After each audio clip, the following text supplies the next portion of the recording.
The small plastic toy car rested half-buried in the frost-stiffened grass behind an abandoned utility shed, its red paint dulled and its placement impossibly out of place for the quiet December morning. Investigators paused, sensing that this insignificant object carried the weight of a deeper truth, a silent witness waiting to be interpreted. If you like stories like this, make sure to subscribe and like the video. What followed that quiet, almost unremarkable discovery would shape the next 30 years of investigative work in ways no one in Orange County could have predicted. The winter of 1990 was mild by national standards, but Central Florida had been experiencing an unusual cold spell, enough to leave thin crusts of frost along shaded lawns and to sharpen the air in the early morning hours. It was 2 weeks before Christmas in Orlando, a season defined by lit palm trees, bustling outlet shops, and a mix of tourists and locals navigating the final rush of the year. Yet beneath the festive atmosphere, an unease grew after a young woman named Erin Mallory, age 22, vanished without warning on the evening of December 12th. Erin had been a student at Valencia Community College, working part-time at a department store near Colonial Drive. She was known for her reliability, especially during December, when retail schedules were demanding. When she failed to show up for her shift the following morning and her roommate reported she had not returned home the prior night, the missing person report was filed swiftly. Orlando police, already stretched by holiday season incidents, noted that Erin did not have a history of disappearing or traveling without notifying anyone. Her car remained parked at the small apartment complex she shared with 2 other students, keys still in her purse, suggesting she had intended to return soon after her evening jog around the neighborhood.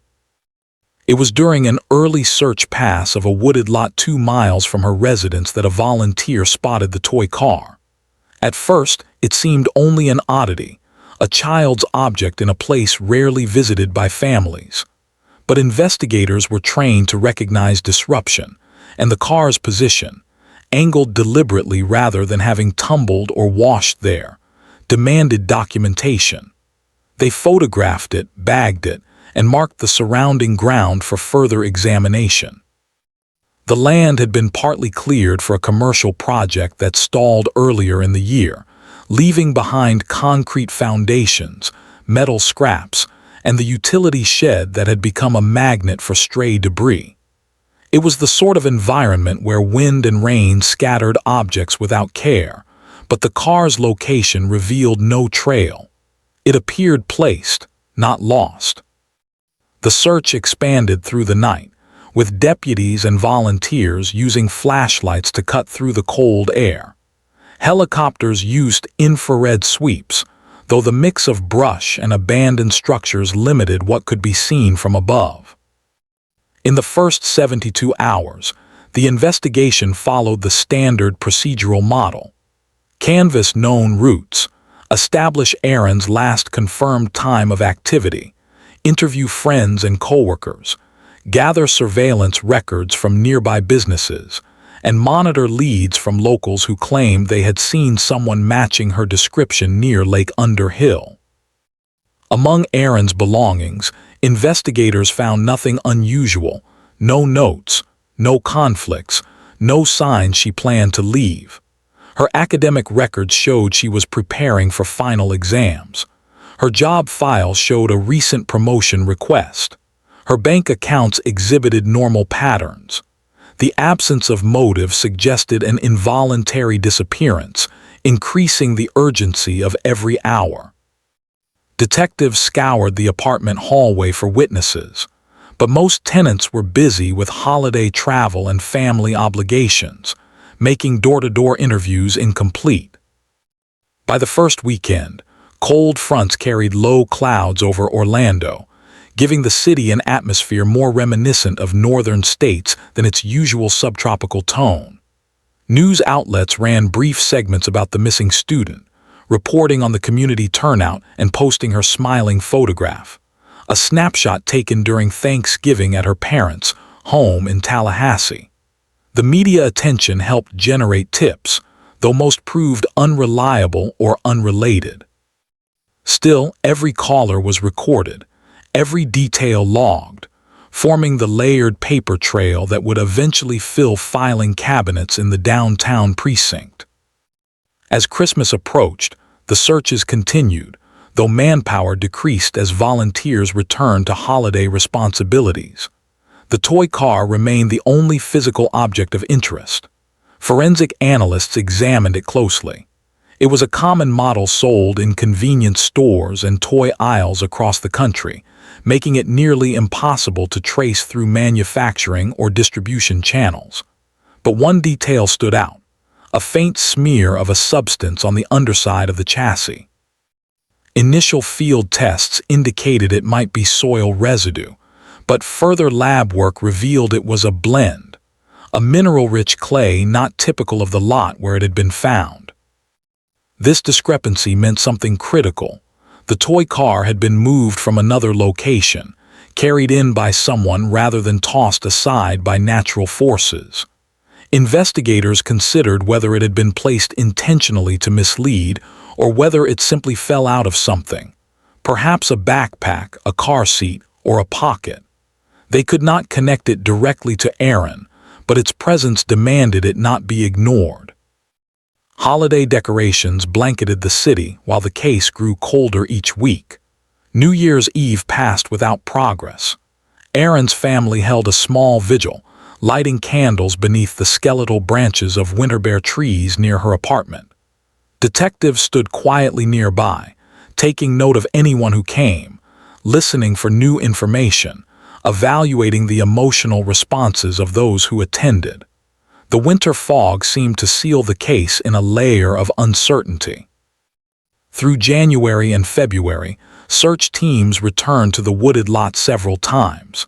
They mapped the soil layers, measured vegetation growth, and documented any disturbance caused by ongoing construction preparations. The toy car remained on a shelf in the forensic storage room, labeled but not yet understood. Detectives often revisited it when considering theories. The case file grew with reports, photographs, and witness logs, but lacked the central element needed to convert speculation into direction: a body, a crime scene, or evidence of a struggle. It wasn't until mid-March, as spring warmed Central Florida and construction crews resumed clearing the lot, that the first true breakthrough emerged. Workers operating a small excavator halted operations when they uncovered an area of compacted soil inconsistent with the engineered grading plan. The foreman notified authorities, following protocol learned from the widespread missing person coverage months earlier. Investigators arrived, marking off a rectangular section of earth tucked between concrete pillars intended for a future warehouse expansion. It was in this confined, sheltered area that human remains were partially exposed beneath layers of clay-rich soil matching the residue found on the toy car. The discovery, though handled with solemn professionalism, impacted the entire department. After months of uncertainty, they now had a location tied to Erin's disappearance. The remains were carefully unearthed by forensic anthropologists who documented every layer, every fiber, every trace that could inform the reconstruction. Among the items recovered was fabric consistent with what Erin had been wearing on the night she vanished. Dental comparison confirmed her identity within days. The medical examiner's early assessment noted that the condition of the remains aligned with death, occurring close to the time she disappeared. While no overt signs of trauma were identifiable, the positioning and burial depth suggested a deliberate act of concealment. Soil analysis indicated that the area had been disturbed with tools inconsistent with typical construction equipment, suggesting someone had dug the burial site prior to the company's acquisition of the property. With Erin's remains recovered, Investigators revisited every document and interview from the prior months. They re-examined timelines, focusing on individuals who lived or worked near the area in 1990. They pulled utility records, construction permit filings, and employee rosters from companies that previously operated around the lot. The clay found on the toy car became a pivotal detail, linking the burial environment directly to the object recovered weeks earlier. Detectives built a geographical profile, mapping all known movements and estimating the likely route used to transport Erin from her apartment to the burial site.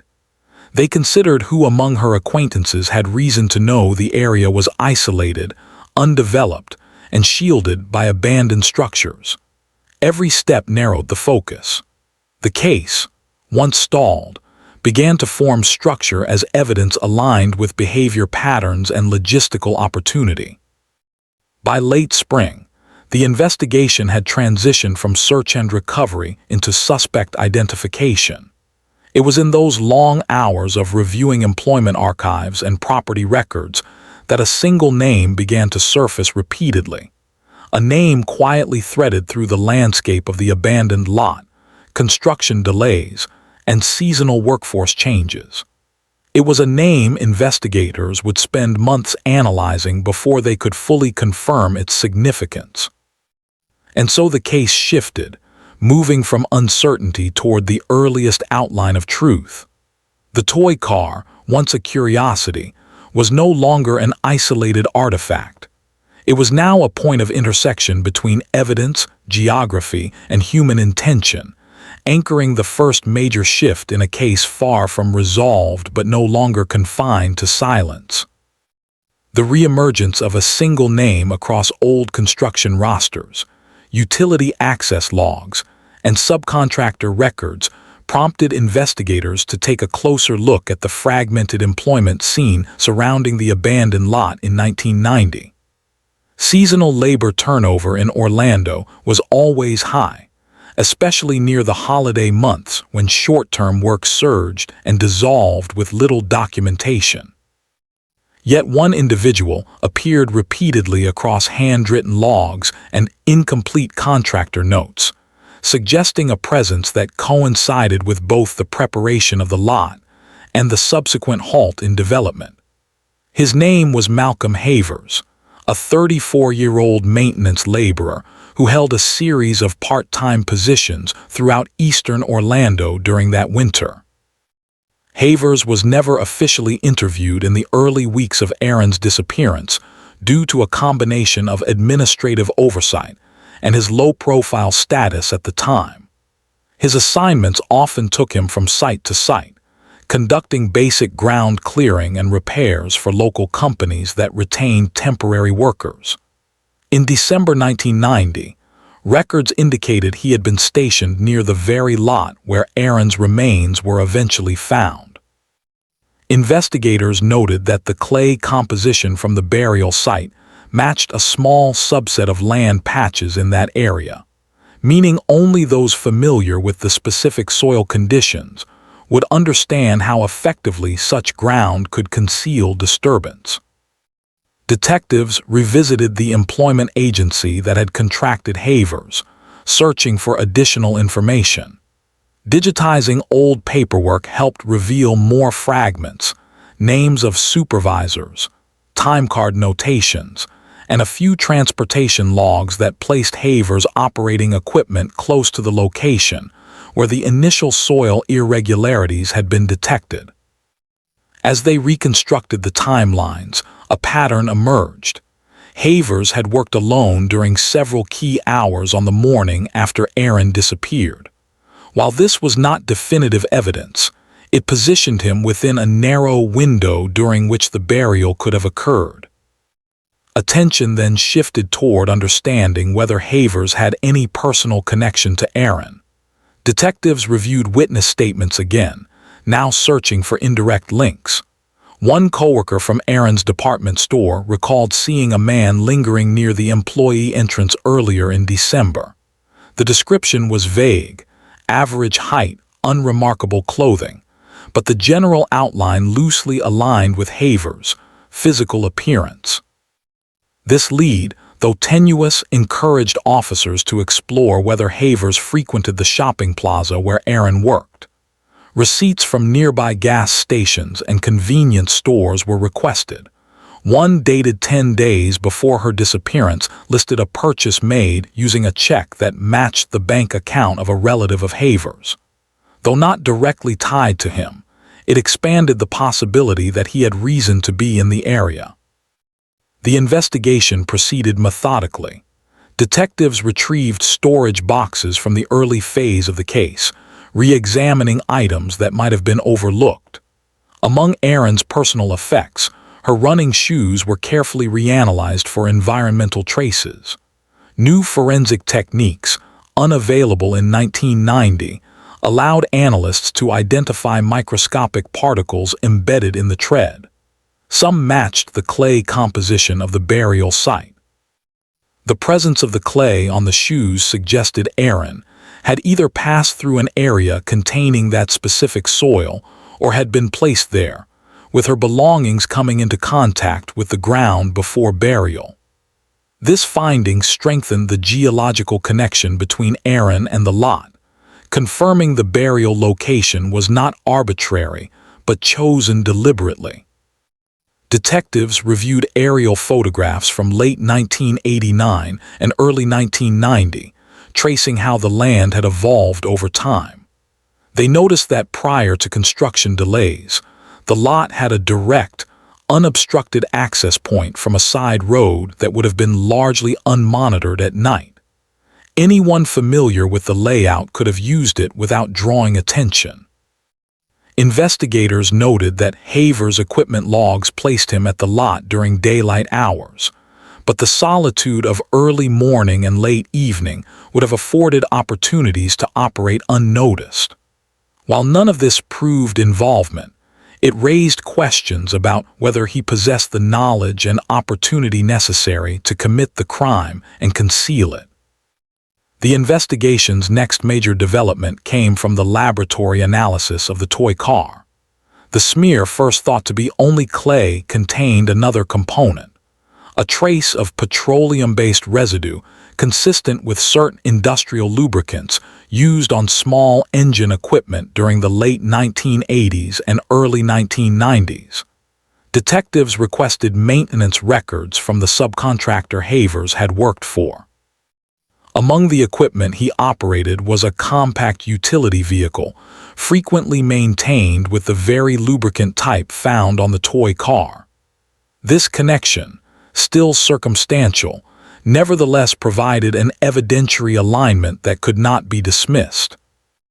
Interviews with former coworkers of Havers showed he had been regarded as quiet, punctual, and somewhat distant.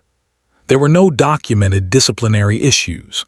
Yet one worker recalled that he occasionally collected discarded items during shifts, bottle caps, metal scraps, and small lost belongings.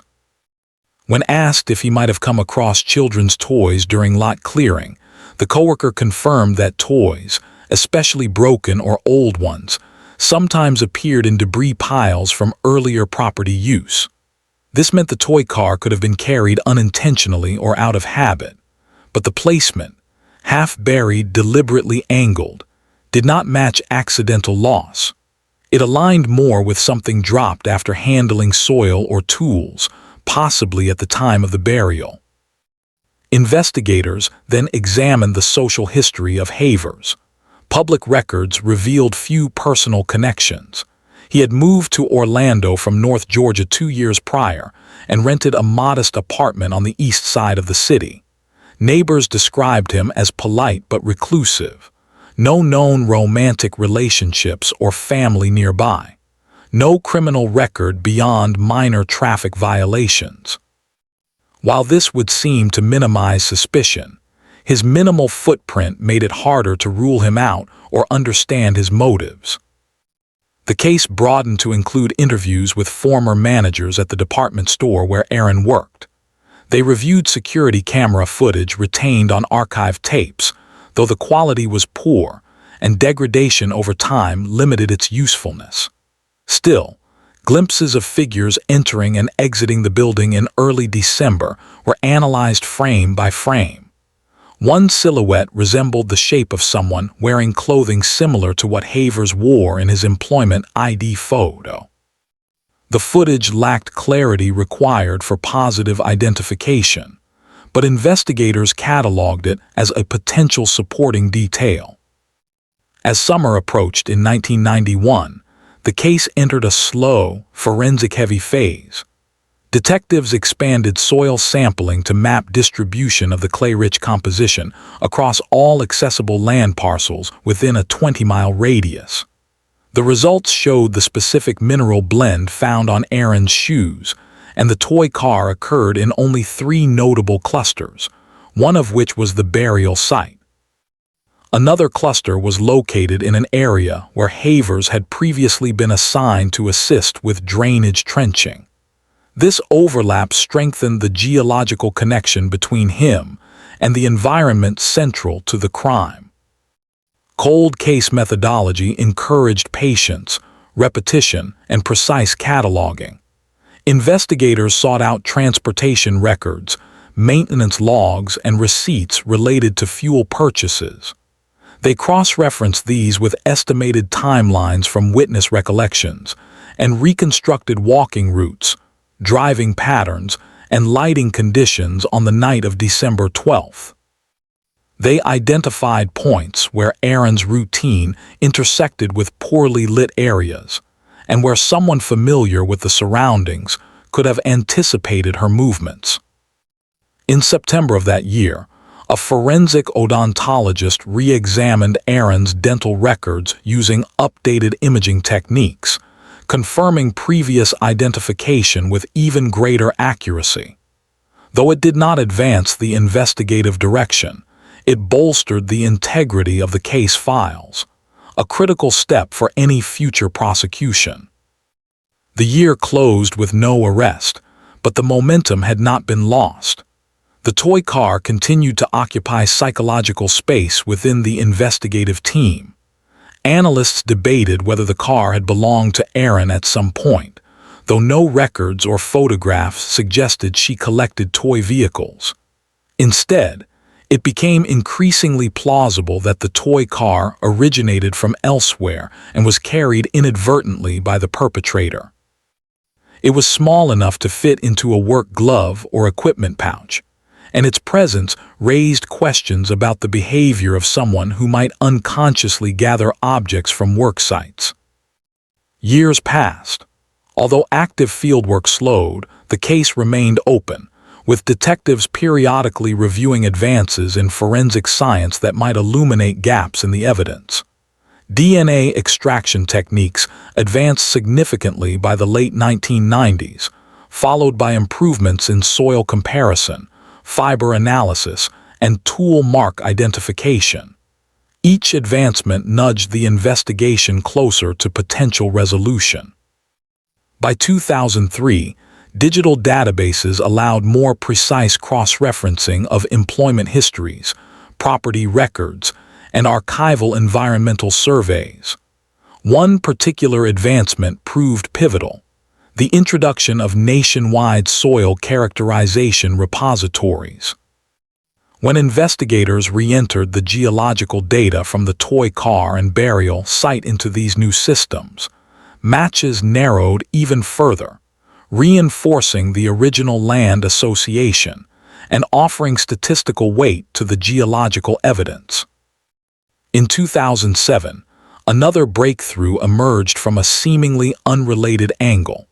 A construction worker who had been employed alongside Havers in 1990 contacted authorities after seeing a documentary program about unresolved disappearances. He remembered that Havers once showed up to work visibly distressed the morning after Erin vanished. Though he did not report it at the time, the memory had persisted with unusual clarity. According to his statement, Havers had been late, his work clothes slightly soiled with clay despite spending the previous shift on a paved section of the lot. This testimony, though still subjective, aligned with the geological and occupational patterns already established. Detectives located Havers, now living in northern Florida. He had maintained a low profile, working irregular maintenance jobs around small towns. Surveillance was initiated quietly, observing his routines while investigators compiled the last pieces required to justify a formal interview. Background checks uncovered nothing disqualifying, but revealed consistent employment near undeveloped land, an echo of his work patterns in Orlando years earlier. Before approaching him, investigators conducted one final reassessment of the toy car. New chemical analysis techniques confirmed the lubricant residue included a specific additive used in only a few equipment fleets, one belonging to the subcontractor that employed Havers. This detail, combined with geological evidence, employment records, and witness memory, created a cumulative, interconnected picture impossible to ignore. The case had matured across decades, shaped by evolving technology and persistent attention. Now, with the framework nearly complete, investigators prepared for the step that would shift the case from suspicion to confrontation. The path toward resolution was approaching, shaped by the small plastic object that began the search and guided it toward its final clarity. When investigators prepared to make contact with Malcolm Havers in early 2008, they approached with the caution required for any cold case suspect whose life had since shifted into quiet obscurity.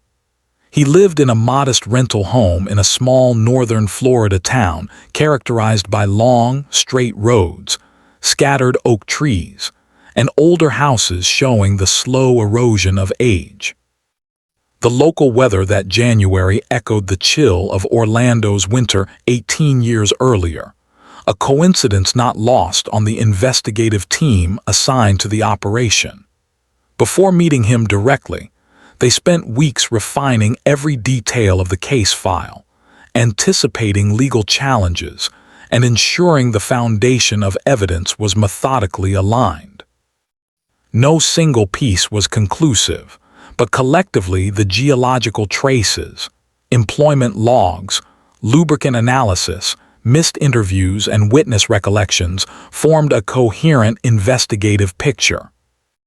The investigators visited county records offices, reviewing maps and property registries associated with Havers' movements during the early 1990s. They confirmed he had lived alone in an apartment situated along a road that granted quick access to both the department store where Erin worked and the construction site where her remains were found. A small, unpaved access lane connected two of these points, creating a discrete corridor that someone familiar with the area might have used without attracting attention. The alignment of these geographic elements formed a pattern of opportunity that strengthened the case theory. Before formally interviewing Havers, investigators observed him over a period of 2 weeks. He maintained predictable routines: early morning trips to a hardware supply store, mid-afternoon walks around his neighborhood, and quiet evenings spent at home. No known associates, no unusual interactions, nothing outwardly indicative of someone connected to a decades-old crime. Yet this absence of complication also emphasized the closed, controlled world he had created around himself, one that made any deviation highly noticeable.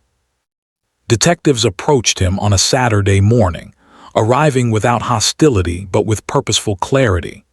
Instead of a traditional interrogation setting, they conducted the first discussion at his home to observe his reactions in a familiar environment.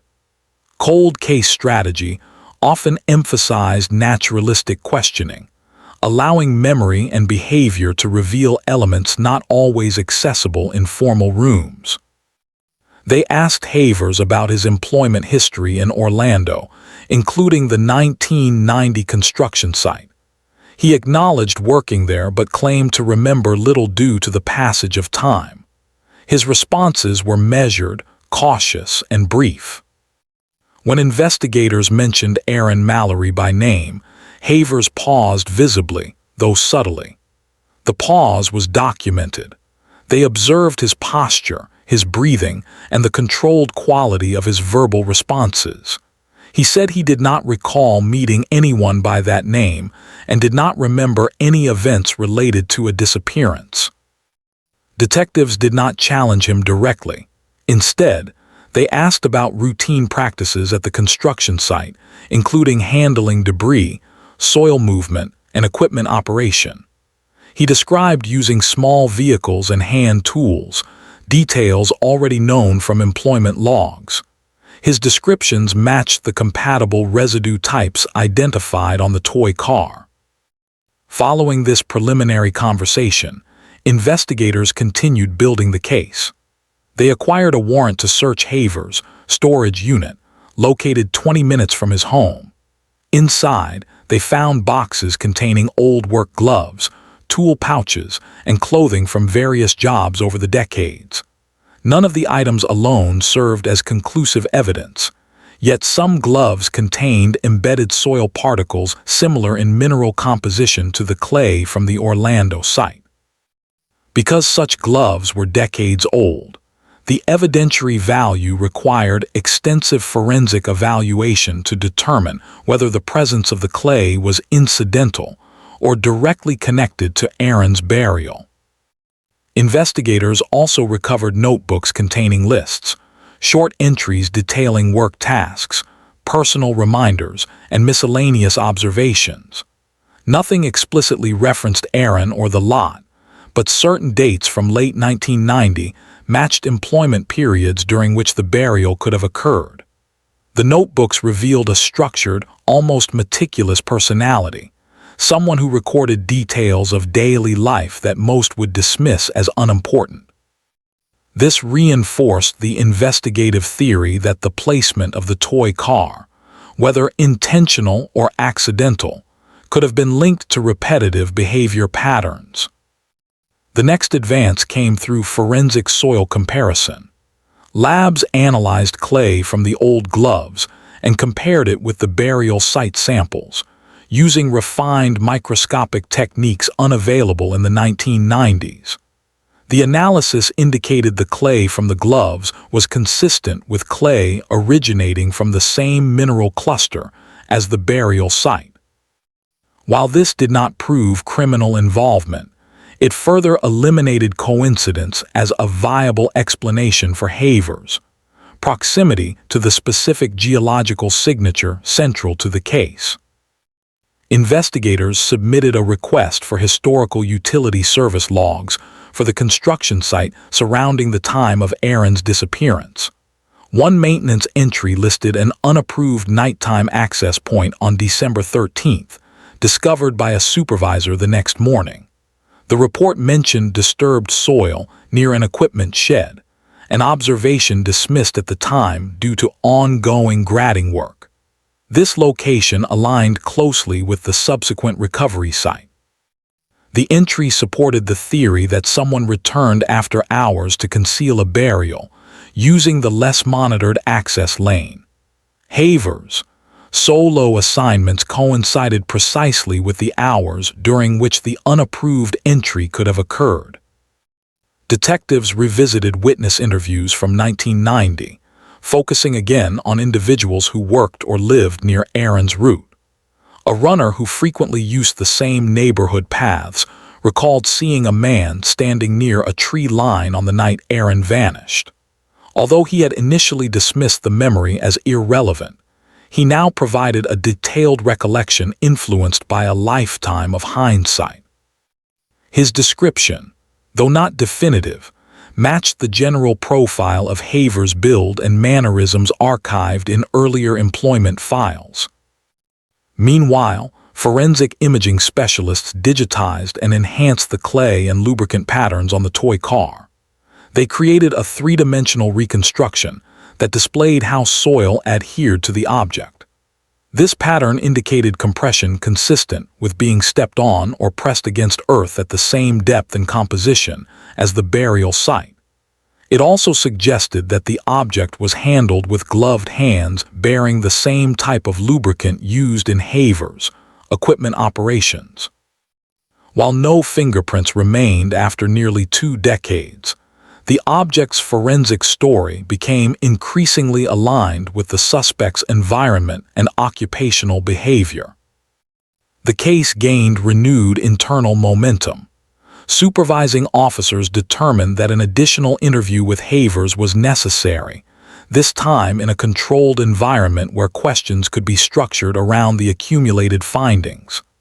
Detectives prepared by mapping connections between every evidentiary component: soil clusters, schedule overlap, equipment residue, spatial access, and behavioral patterns. They drafted a chronological presentation, beginning with Erin's disappearance and ending with the geological and occupational linkages that had emerged over 18 years. In the second interview, conducted at a regional sheriff's office, Havers' disposition shifted. He remained calm, but his responses became more careful, suggesting he recognized the tightening investigative perimeter. When presented with employment logs showing his work alone on the morning after Erin's disappearance, he stated that such scheduling was common and that he rarely kept track of specific hours. When shown aerial images of the undeveloped lot, he acknowledged familiarity but minimized how often he visited isolated sections. Investigators maintained neutrality, never accusing him directly, but allowing the pressure of cumulative evidence to create its own weight. Following the interview, prosecutors reviewed the updated case file.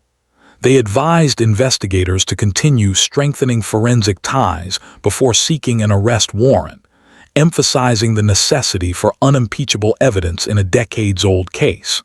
This prompted one final forensic initiative: analyzing microfibers collected from Erin's clothing during the original recovery.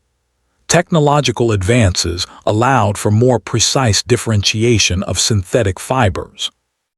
Within these samples, analysts identified microscopic fragments matching the composition of work gloves distributed to subcontractors in 1990, including those used by Havers' team.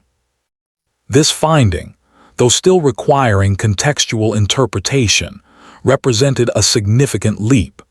It placed the same class of material used by Havers' employer in direct contact with Erin's remains. When combined with geological evidence and occupational patterns, it strengthened the case for prosecutorial action. The turning point arrived in 2009, when investigators uncovered a previously overlooked maintenance ledger containing signatures of workers who had checked out equipment on December 12th. While many names were faded or incomplete, one signature was clear: M. Havers. He had borrowed a small excavation tool on the evening Erin disappeared, returning it before daylight. This discovery aligned with the timeline of burial analysis and with the soil disturbance noted in the utility service report.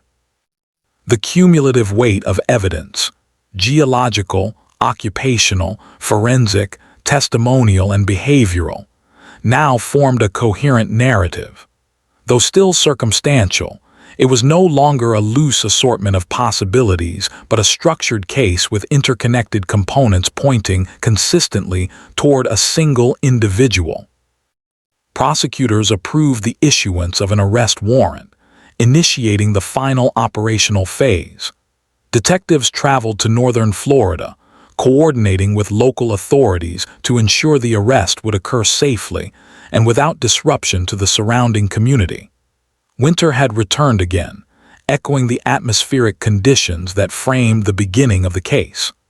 Holiday decorations lined small-town streets, a quiet reminder of the season during which the tragedy first unfolded. When officers approached Havers outside his home on a cold December morning, he exhibited no resistance. He was transported to the county facility without incident, marking the first decisive step toward legal closure.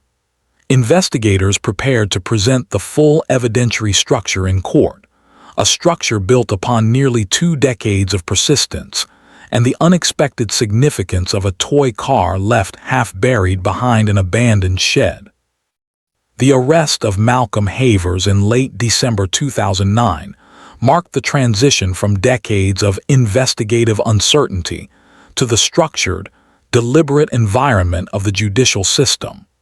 For the detectives who had carried the case across generational shifts in forensic science, the moment represented both relief and renewed responsibility. The strength of a cold case depended not only on the accumulation of evidence, but on its stability under legal scrutiny, and prosecutors began the meticulous process of converting investigative weight into courtroom clarity. As Christmas lights glowed across Orlando, the case that began during a winter holiday period now returned to the courts during another. The legal team constructed its argument by presenting the interconnected layers of evidence in a methodical sequence. They began with geography, emphasizing the limited distribution of the clay-rich soil tied to both Erin's shoes and the toy car. Maps displayed the rarity of the soil cluster, underscoring that the burial site and specific work zones used by Havers overlapped in a narrow, localized region. This geological signature formed the environmental backbone of the case, anchoring the physical evidence to a definable space. Next came the occupational records, which prosecutors framed as a timeline of opportunity. Employment logs, equipment checkout forms, and maintenance slips documented Havers' presence at the construction site during the critical time period. The newly uncovered ledger showing his signature on a small excavation tool the night of Erin's disappearance became a central point. It corroborated multiple forensic interpretations regarding soil disturbance, burial depth, and tool patterning. Though the signature alone did not prove intent, its alignment with the geological findings created a pattern consistent with deliberate concealment. Forensic specialists presented their analysis of microfibers recovered from Erin's clothing. Using advanced imaging, they demonstrated how certain synthetic fibers, rare in consumer clothing but common in industrial gloves distributed to subcontractors, were present among the collected samples. Testimony explained that while the fibers could not be traced exclusively to Havers, they matched the class of materials his work crew used. The controlled, clinical explanation helped the jury understand the cumulative power of consistent, mutually reinforcing evidence. The toy car, though small and seemingly insignificant, served as an anchor point in the narrative. Prosecutors displayed photographs of where it had been found and used forensic models to illustrate how lubricants, soil types, and compression patterns aligned with the burial environment.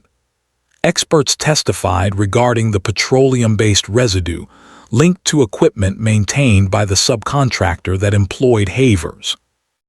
By itself, the toy car was not incriminating. Rather, it formed a connective thread demonstrating how objects moved through the landscape of the crime. The courtroom atmosphere shifted as jurors recognized how a child's toy, overlooked for decades, had become a quiet forensic witness. Prosecutors also introduced the late testimony of the construction worker, who recalled Havers arriving distressed the morning after Erin vanished. His recollection, though subjective, was consistent with documented soil conditions on Havers' clothing and with the unscheduled access noted in the 1990 utility service report.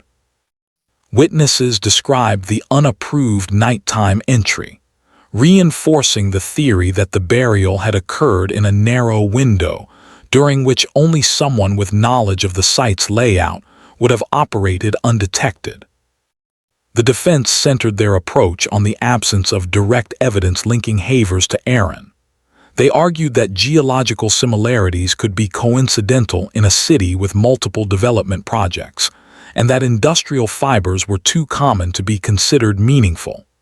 They emphasized that no eyewitness saw Havers with Erin, and that forensic advances, while sophisticated, could not overwrite the lack of physical DNA or personal contact markers.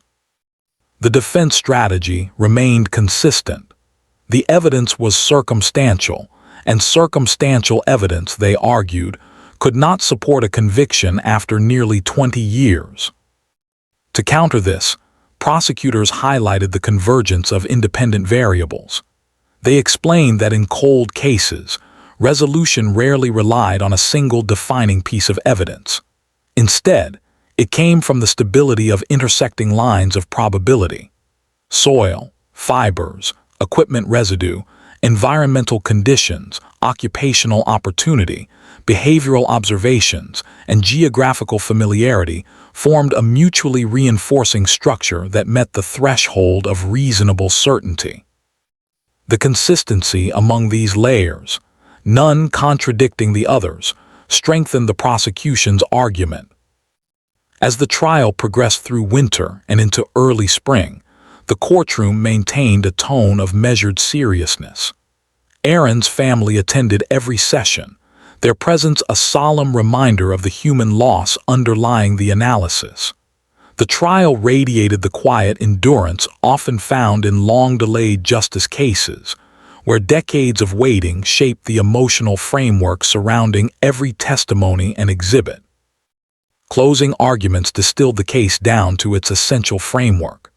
The prosecution emphasized that the evidence told a story of opportunity, concealment, and environmental signature. They described how Erin, a young woman preparing for the holiday season, had crossed paths with someone who possessed both the situational knowledge and the means to move unnoticed through isolated corridors of Orlando's developing landscape. The defense reiterated the gaps, urging jurors not to fill them with assumptions. They stressed the dangers of attributing conclusive meaning to forensic patterns that could be interpreted in multiple ways. The jury deliberated for 3 days, reviewing maps, forensic charts, employment schedules, and soil diagrams. They requested to re-examine the toy car, holding it carefully in a sealed container to visualize how such a small object could carry a forensic imprint across decades. They studied the excavation tool log and the glove fiber analysis. Methodically, they weighed the probability of coincidence against the coherence of the evidence. Their verdict was delivered in a quiet, steady tone: guilty.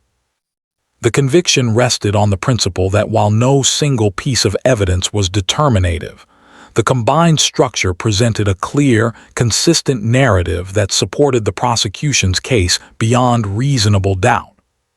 The court sentenced Havers to life imprisonment, citing the nature of the crime, the intentional concealment, and the extended grief inflicted on the victim's family due to the delayed discovery. Following the verdict, Erin's family issued a brief public statement expressing gratitude to investigators who persisted through years of uncertainty. They refrained from describing emotions or reliving the tragedy, instead focusing on the stability that came from resolution. For them, the trial's conclusion ended a period defined by seasonal reminders. Every Christmas, every New Year's, every holiday marked by the absence of answers. Law enforcement agencies across Florida reviewed the case as a model for long-term forensic integration. The use of evolving soil analysis, combined with the re-examination of overlooked physical objects such as the toy car, became part of training discussions for cold case units statewide. Investigators emphasized consistency, patience, and the importance of environmental data as a powerful evidentiary tool. The land where Erin was found was eventually developed into a small commercial complex. A plaque was installed discreetly along a walkway, not naming Erin directly, but acknowledging those lost in the region whose cases were later resolved. The plaque stood beneath a tree that had grown significantly since 1990, its roots extending into the same soil that once concealed the truth. For detectives who worked the case from beginning to end, closure arrived not as celebration, but as quiet confirmation that persistence matters even when evidence appears thin or disconnected. The toy car, kept now in an evidence archive, symbolized the fragile threads that can transform an investigation. It illustrated how objects that appear insignificant in the moment can become central years later when technology and perspective shift. The case reinforced the value of long-term record preservation. The excavation tool ledger, forgotten for nearly 2 decades, demonstrated how administrative oversights could later become pivotal components of justice. Employment logs, maintenance slips, utility service notes, and handwritten rosters all became essential not because they were dramatic, but because they were precise. In the years following the conviction, cold case methodologies across the country increasingly incorporated environmental forensics. Geological mapping, soil cluster identification, and microfragment analysis became standard practice. Erin's case was referenced in professional symposiums as an example of how the absence of DNA can be counterbalanced by rigorous environmental alignment. For the Orlando community, the resolution of the case restored a sense of stability to a story that lingered across generations. Those who lived in the city during the 1990 holiday season remembered the missing person flyers, the vigils, and the early news segments that marked the beginning of the search. Many had left the city or retired, yet the announcement of the verdict resonated across neighborhoods, churches, and workplaces as a reminder that even long-dormant tragedies can find closure. The narrative arc of the investigation, beginning with a winter disappearance, unfolding across multiple holiday seasons, and concluding in a courtroom decades later, carried the rhythm of time marked by recurring moments of remembrance. Each December, law enforcement officers who worked on the case paused briefly when decorations returned to the city, aware of the history stitched into that season. In the end, the case achieved what many cold case units strive for but rarely reach: legally sound closure, emotional certainty for a family, and a deeper understanding of how small evidence, environmental signatures, and persistent analysis can converge into resolution. The toy car remained an enduring symbol, not of tragedy but of possibility. The idea that justice can emerge from unlikely sources, that overlooked details can eventually illuminate what once seemed impenetrable. The quiet aftermath settled across Orlando in the years that followed. Traffic moved steadily along the developed commercial corridors. Holiday lights returned every winter. The plaque near the tree weathered sun and rain, unnoticed by most passers-by but significant to those who understood its context. The land no longer held the silence it once did. Instead, it carried the weight of a case both solved and remembered. And beneath it all remained the truth that the investigation began with a single, improbable object found by chance on a cold December morning. A small red toy car, dulled by time, became the unexpected starting point for a chain of evidence that spanned decades and guided investigators toward the resolution of a disappearance that had haunted a community for years. Through persistence, forensic evolution, and disciplined reconstruction, the case reached its lawful conclusion, closing the long chapter that began in the winter of 1990.